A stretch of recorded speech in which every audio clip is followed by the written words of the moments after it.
Eu quero tratar sobre o desafio de ser um jovem crente num mundo totalmente perdido. Primeira carta de João, abra aí, capítulo 2, versículos 14 a 17. Primeira carta de João 2, 14 a 17. Filhinhos, eu vos escrevo porque os vossos pecados são perdoados. Dê glória a Deus. Filhinhos, eu vos escrevo porque os vossos pecados são perdoados. Essa palavra é libertadora. Você saber que você não deve nada. Dê outro glória a Deus. Que todo pecado confessado é pecado que você está livre dele. Dê outro glória a Deus. Aleluia. Isso é muito poderoso, isso é libertador. Você saber que o diabo não pode mais ficar te acusando porque você está livre, está perdoado. E saber disso também nos faz colocar o diabo no lugar dele, isto é, fora, eu não te devo nada mais, esse pecado que eu cometi, ou essa iniquidade que eu cometi, eu já tratei na cruz de Cristo, portanto, fora. Pais, falando para os pais, eu vos escrevo, porque conheceis aquele que existe desde o princípio. Jovens, vamos falar comigo? Diga, jovens, eu vos escrevo, porque tendes vencido o maligno. Interessante isso, né? Porque a gente fala e sabe que a época da juventude é uma época difícil, de muita guerra. Mas o apóstolo está falando, amando de Jesus, é Ele quem revelou. Jovens, eu vos escrevo porque vocês têm vencido o maligno. Isso é, ao mesmo tempo que a juventude enfrenta grandes guerras, é ela também que tem o desafio vitorioso de vencer o maligno. Amém? Eu vou ler e vocês vão repetir. Jovens, eu vos escrevo porque tendes vencido o maligno. Filhinhos, eu vos escrevo, ou escrevi, porque conheceis o Pai. Está falando do Pai, Deus. Agora para os pais. Pais, eu vos escrevi, porque conheceis aquele que existe desde o princípio. Jovens, eu vos escrevi, porque sois fortes, e a palavra de Deus permanece em você. Diga, permanece em mim, e tenho vencido o maligno. Agora ouça, ao recado, não ameis o mundo nem as coisas que há no mundo. Se alguém amar o mundo, as práticas do mundo, as coisas que o mundo oferece, o amor de Deus não está nele. Está claro? Porque tudo que há no mundo, a concupiscência, isso é o desejo forte da carne, o desejo forte dos olhos, a cobiça, a soberba da vida, não procede do Pai, mas procede do mundo. Ora, o mundo passa, bem como os seus desejos fortes, sua concupiscência. Aquele, porém, que faz a vontade de Deus, permanece eternamente. Ser jovem hoje não é sinônimo de ser jovem em outros períodos da história. O próprio conceito de juventude tem uma trajetória curta. Há 200 anos atrás não se falava em juventude. Saía da posição de menino para a posição de adulto. Não temos, por exemplo, diário de adolescente, de Sebastian Bach. Alguém já viu algum diário dele de adolescente? jamais. Porque não existia a adolescência, apesar das pessoas terem idade.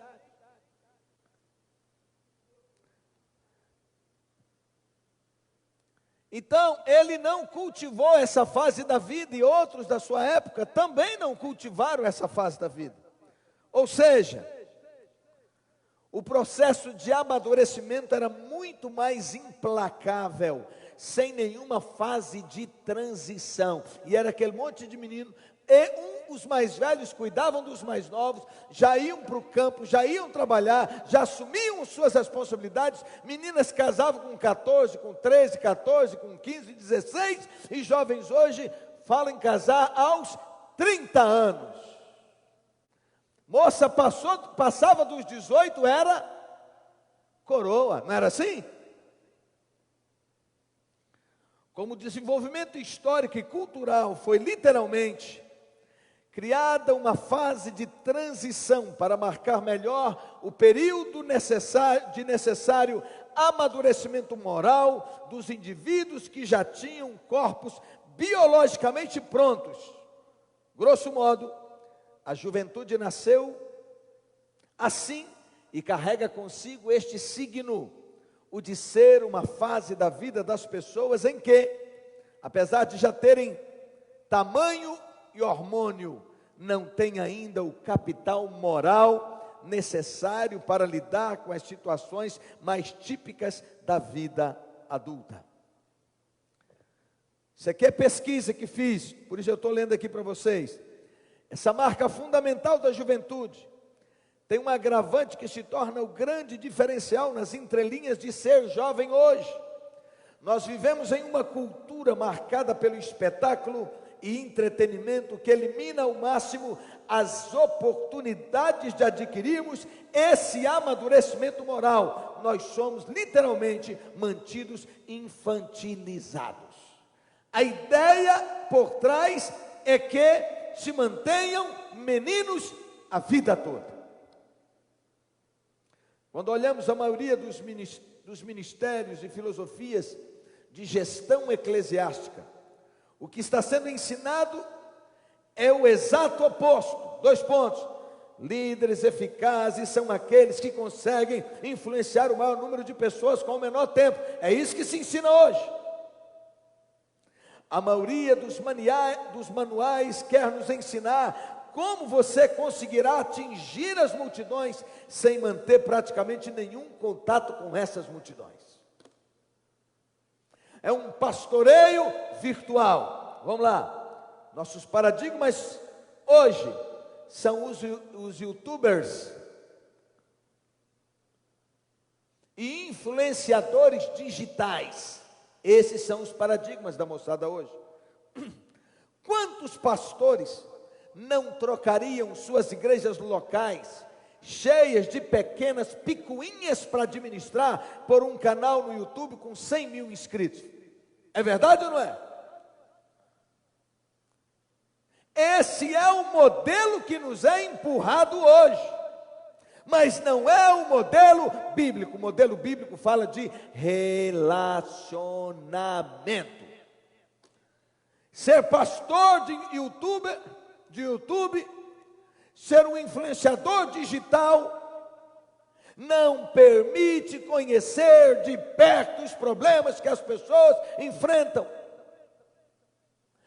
As guerras da nossa alma, tem dia que a gente está bem, tem dia que não está, às vezes dá aquela fofocanhada, aquela confusão, um problema daqui, outro dali, um emburra daqui, outro emburra dali, um chega e não cumprimenta ninguém, chega pisando duro, e aí os outros ficam assim, será que está com problema comigo? Não é assim? Será que está com problema comigo? O que está acontecendo? Aí depois ele fica assim, ninguém me cumprimentou nessa igreja, ninguém se importa comigo, com os meus problemas.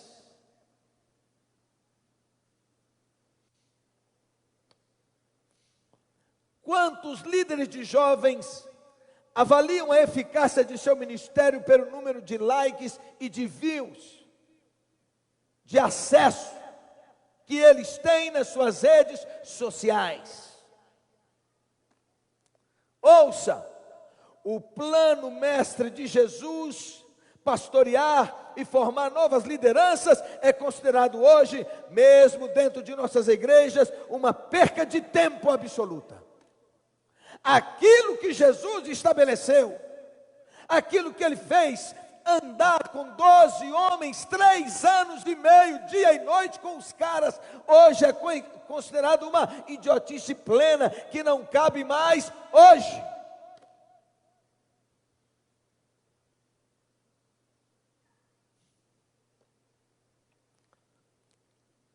Concentrar-se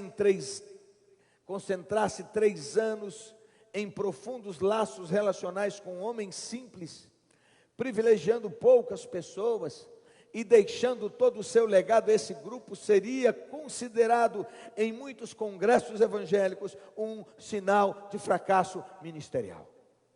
Todavia, eu acredito que não existe nada mais urgente do que a atuação de pastores e líderes que resistam à cultura do espetáculo e do entretenimento em ministérios cada vez mais locais, como é nosso contexto, que ensinem as pessoas a serem maduras em Cristo e não a manejarem técnicas de como fazer amigos e influenciar pessoas. O modelo bíblico é esse, 1 a 1. Aonde você sabe como é que ele está. Você olha nos olhos, os olhos são a janela da alma, e você sabe se a pessoa está bem, se não está bem. Qual crise está enfrentando, qual guerra está enfrentando, qual desafio está enfrentando, o que está lhe abatendo, lhe machucando a alma. Esse é o modelo bíblico, dê um glória a Deus por isso. Porque se nós exercitarmos o ministério nesse princípio bíblico, e não segundo o que hoje se ensina, mas esse ministério de 1 a 1, esse contato, esse relacionamento, aonde a gente aprende até com os líderes, até com os erros dos líderes, andando com os líderes, estando perto deles, nós vamos perceber que eles também têm fracassos, que eles também têm guerras, que eles também têm lutas. E nós vamos ver que apesar disso, eles continuam amando a Jesus, buscando a Jesus e querendo que a gente fique firme na presença de Jesus. Até ver os fracassos dos líderes, nós vamos entender que eles são humanos e que enfrentam lutas como nós. Hoje, num passeio pelo Instagram, meu Instagram, aí vem uns videozinhos pequenininhos assim, aí eu cliquei. Aí me aparece lá uma advogada, doutora não sei das quantas, que eu não quis nem gravar o nome, 200 mil seguidores. Falei, outra, 200 mil pessoas seguem essa moça, é uma advogada. Aí eu resolvi abrir a página dela. E eu vi um besteirol, eu nunca vi um negócio tão idiota. Eu fiquei pensando, gente, como é que isso é formada? Como é que fala tantas asneiras? Por quê? É para lacração, são palavras para lacrar, palavras que as pessoas querem ouvir e que não têm conceito moral e ético algum. Mas por quê? Porque a nossa sociedade, ela está sendo destruída. Preste atenção nisso. Estão arrancando todo o conceito de moral, todo o conceito de certo e de errado. Então as pessoas precisam ouvir essas pessoas para reafirmarem a alma delas que o que elas fazem, aquilo que está errado, está certo. Só baixaria, só podridão. Falei, meu Deus, aonde estamos? Todavia, devemos enfrentar esse momento. Muitas vezes, no intuito de se aproximar dos jovens, algumas igrejas acabam por se aproximar demais de comportamentos, linguagens, abordagens demasiadamente parecidos com os vivenciados por aqueles que não confessam a fé bíblica. Muitas igrejas vão se tornando liberais, E toda aquela prática de mundana na forma de vestir e de ser e de se comportar, a igreja começa também a ficar parecida. Para quê? Achando que assim vai influenciar e vai trazer essa gente para Jesus. De que forma é possível conciliar inovação e modernidade sem perder as bases e as práticas intrínsecas à obediência, à palavra, ao bom senso em relação à vida cristã? O grande dilema é que muitas igrejas, na tentativa de se aproximarem do público mais jovem, acabam tentando conquistar sua atenção e confiança através da repetição dos padrões culturais de infantilização que nós vivemos hoje. Trata-se de busca a qualquer custo de uma relevância cultural que acaba produzindo o seu exato contrário, comunidades irrelevantes por não serem sal da terra e luz do mundo. Quantos estão me entendendo? Quantos recebem essa palavra? Comunidades que procuram alcançar jovens tão somente através da lógica do espetáculo, do evento, do show e até das mídias, estão destinadas apenas a contribuir na manutenção de um grupo de jovens longe das expectativas e dinâmicas do reino de Deus. Se uma igreja quiser realmente alcançar uma faixa etária específica de jovens e adolescentes, ela precisa buscar formas criativas de contribuir com o amadurecimento desses indivíduos em Cristo. Manter jovens entretidos em nossos cultos é muito diferente de cultivá-los no Evangelho e desenvolvê-los em Cristo. Entretenimento não é formação cristã. Vou fazer uma pergunta. Quantos aqui têm interesse por coisas da política, decisões sobre política e por aí afora? Levanta a mão. Pode ser sincero, não minta. Se não tem interesse, não levanta a mão. Quem tem, levanta a mão. Porque é da política em que se toma todas as decisões. No século V DC, depois de Cristo, Agostinho escreveu uma volumosa obra sobre política chamada Cidade de Deus. Quem já teve acesso a essa obra, levanta a mão. 1, 2, 3, 4... Procure, Cidade de Deus, uma obra extensa, poderosa demais. João Calvino, no século XVI, depois de Cristo, exerceu uma imensa influência pública em Genebra, na Suíça, mesmo não sendo um cidadão daquela cidade-estado. Ou ainda que Abraham Kuyper fundou o primeiro partido democrático da modernidade, fundou 2 jornais, uma universidade que existe até hoje e que foi o primeiro-ministro da Holanda, servo apaixonado. Estou só falando de servos do Senhor aqui. Enquanto a vida e a obra de Desmond Tutu, Dietrich Bonhoeffer, quem já leu, já ouviu pelo menos o nome? Grande filósofo, grande pensador, servo do Senhor,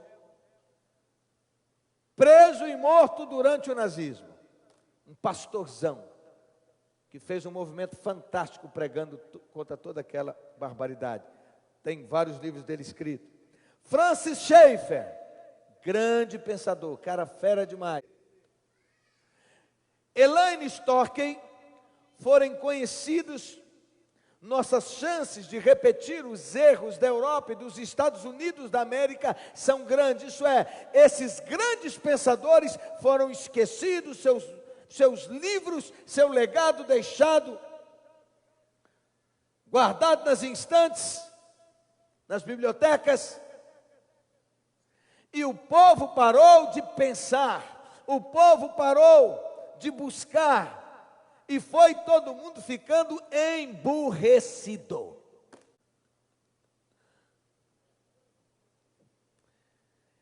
Então existe um depósito imenso de testemunhos políticos radicalmente ortodoxos e de contribuições para o bem público memorável.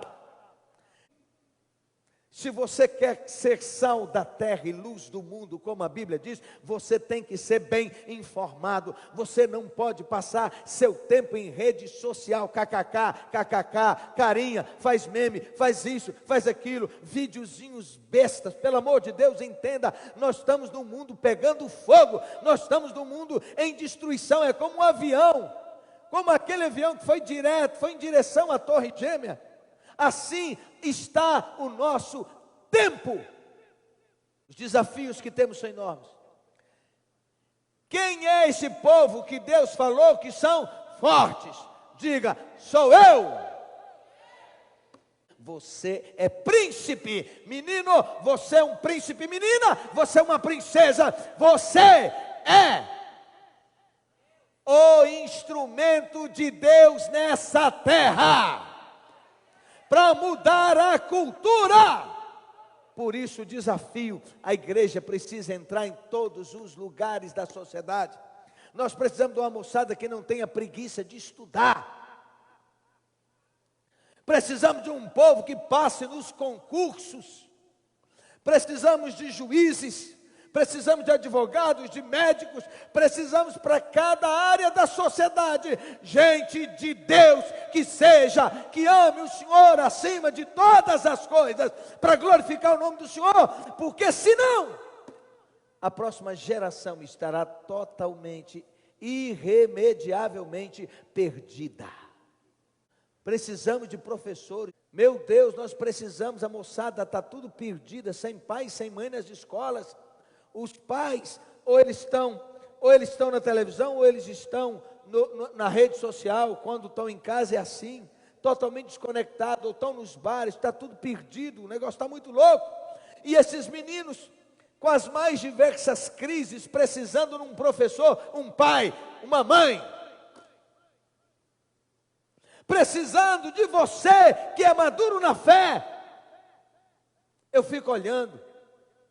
Jesus trabalhou 3 anos, praticamente 3 anos e meio investindo, e depois soltou, para eles irem replicar o que ele fez. Aqui a gente tem gente que está na igreja, está no discipulado há 10, 15 anos, e até agora não produz um fruto sequer. Você tem uma célula? Cadê seus discípulos? Árvore boa produz bons frutos. Nós não podemos ficar a vida toda recebendo e não multiplicar isso. Jovens, adolescentes vão chegando para o ministério e ficam soltos. Tantos outros poderiam ser alcançados, e a gente tem gente que está ficando gordo de tanto conhecimento. Porque a graça de Deus se manifestou, trazendo salvação a todos os homens, ensinando-nos para que, renunciando à impiedade, o pecado, as coisas sujas e as paixões mundanas, vivamos no presente mundo de forma sóbria e justa e piamente, aguardando a bem-aventurada esperança e o aparecimento glorioso da glória do nosso Senhor Jesus Cristo, que deu a si mesmo para nos remir de toda iniquidade e purificar para si um povo seu, zeloso de boas obras. Nós precisamos, na nossa sociedade, desses referenciais. Uma coisa é esse senhor aqui de 55 anos para falar para jovens. A outra, um próprio jovem, cheio de sabedoria e de graça, falar, ministrar para o outro jovem. O impacto é muito maior. Porque eu mais velho falo e vai assim, mas você não entende a minha luta. Você está num mundo diferente do meu. O que eu estou querendo? É desafiar e dizer que vocês podem. Vocês podem ser esse instrumento poderoso de Deus. Quando a gente canta aquela música que eu acho muito massa, não sei se é uma versão que a Ana Paula canta, que diz, não tenho tempo para perder com ressentimento. A gente canta, mas vive perdendo tempo com ressentimento. Pura meninice. É um que chateia daqui, que bloqueia o outro ali, eu não vou falar com você não, porque senão eu vou sair no tapa com você, eu não sei o quê, é que cancela o outro ali, que dá bloco aqui, dá outro bloco ali. Um monte de meninos. Nós precisamos clamar: Senhor, cura minha alma, tem misericórdia de mim. Eu não posso ficar ao sabor das palavras que eu ouço, ficar paralisado, ficar parado, não sei quanto tempo perdido, às vezes parado. Por quê? Por causa de ressentimento, por causa de ferida, por causa de um beicinho, por causa de uma cara virada, e isso desde dentro da nossa própria casa. Mas tudo que eu queria que isso entrasse no seu coração, o entendimento e a revelação, que você, Deus, não tem outra resposta para essa era, para essa juventude e para o amanhã, a não ser através de você. Gente, Simone, minha esposa, com 13 anos, ela ia na casa do pastor, pegava um livro, lia num instante, voltava e buscava outro. Acabava de ler aquele, buscava outro. Aprendeu a ler, e quem treina a mente para ler é mais inteligente do que os outros. Quem não força a mente para ler, vai ficando emburrecido. É verdade, professora? Quem não lê a mente não desenvolve, não se cria novos caminhos neurais. Aí a gente fica com uma preguiça mental. Aí na hora de estudar na escola também vai ter muita dificuldade, por causa da preguiça mental. Um outro desafio é a hipocrisia. Hipocrisia, ato ou efeito de fingir, de dissimular os verdadeiros sentimentos, intenções, fingimento, falsidade. A palavra hipocrisia é muito conhecida na igreja por conta dos fariseus, líderes religiosos responsáveis pela igreja que perseguiu Jesus.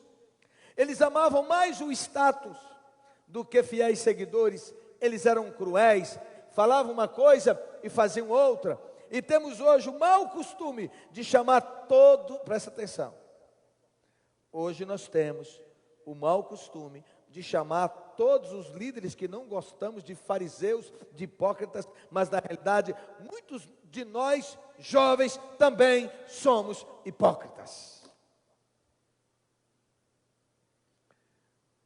Escondemos os nossos pecados e desejamos coisas que não deveríamos desejar.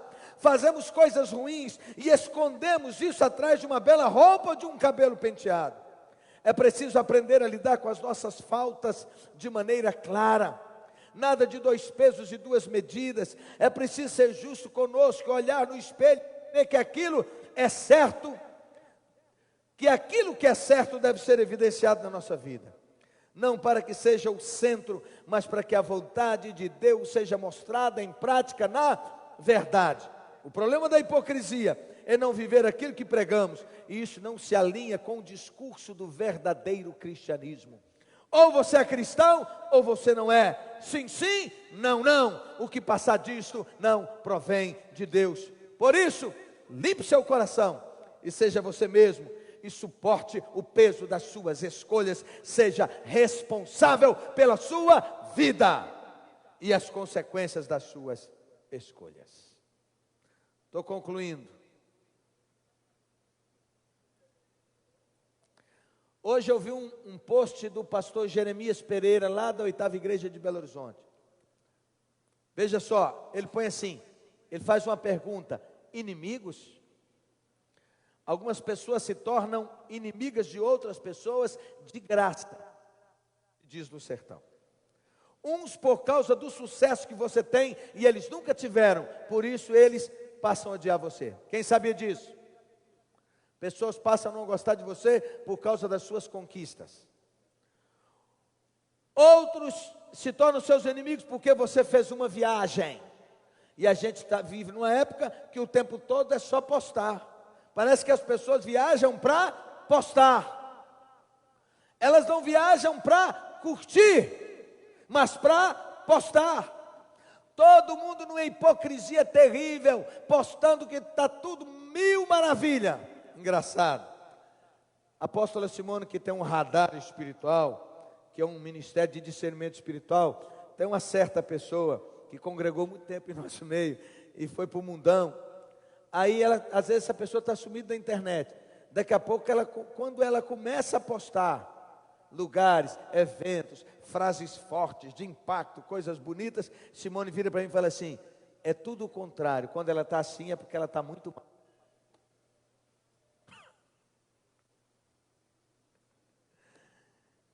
A gente vai ficar vivendo uma hipocrisia assim o tempo todo.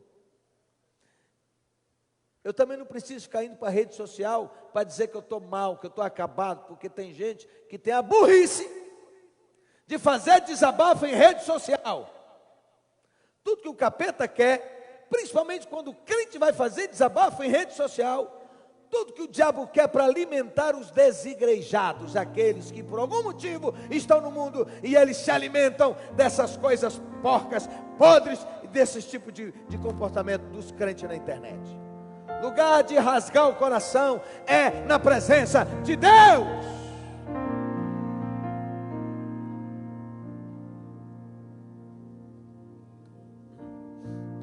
É isso.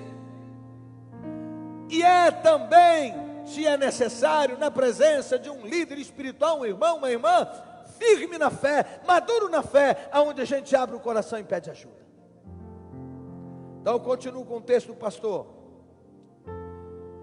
Outros se tornaram seus inimigos porque você foi escolhido ou escolhida e eles não foram. Outros se tornam inimigas ou inimigos por inveja. Outros se tornam inimigos porque você foi promovido e eles não foram. Outros por não aceitar a bênção de Deus sobre a sua vida. Lembra, a gente tem um caso clássico na Bíblia que é Isaac. Ele prosperou e ficou riquíssimo. E o povo da cidade veio cá e falou: sai do nosso território, porque você está rico demais. Outros se tornam seus inimigos porque não conseguiram se aproximar de você. Outros porque a sua ideologia política difere da deles. Outros se tornam inimigos por causa da sua mentalidade cristã. Quando a pessoa se torna sua inimiga, ela te difama, ela te fere, ela quer ver o seu fracasso. Sim ou não? Quando a pessoa se torna sua inimiga, ela quer ver a sua enfermidade, seu tropeço e sua morte. Se você estiver assim, se você ficou inimigo de alguém de graça, peça ao Senhor para te libertar. Se você sabe que alguém se tornou seu inimigo ou inimiga de graça, mesmo com seu coração ferido e machucado, ore com bondade por tal pessoa ou tais pessoas. Também nunca devolva com a mesma moeda. Não deixe que eles lhe intimidem, que eles roubem sua paz ou te façam desanimar. Peça ao Senhor que lhe dê oportunidade de servir e abençoar as pessoas que se tornaram seus inimigos de graça. Não permita que estes inimigos ditem suas ações e suas reações. Haja sempre com mais bondade e com generosidade. Fique em pé, por favor. Deus falou com você em algum momento dessa ministração. Venha ao altar se você quer ser esse sal da terra e luz do mundo. Se você quer ser esse influenciador das coisas de Deus nessa terra. Venha se você está com o coração ferido, precisando de uma graça de Deus. E o seu amor é como um furacão. Pastores, unja-os, por favor. Se você quer ser esse embaixador de Deus na terra, esse transformador, influenciador, modelador dessa juventude da próxima, ser o sal da terra e a luz do mundo, eu queria te sugerir que você fizesse uma oração à sua maneira, forma simples, mas que você orasse, se entregando ao Senhor e dizendo: Senhor, me ajuda a crescer. Vou te dar as dicas aqui. Peça para Ele te ajudar a ser santo, a amá-lo acima de todas as coisas, a crescer, a ler, a estudar, a topar desafios, a liderar, a ser bênção nessa terra. Ore ao Senhor.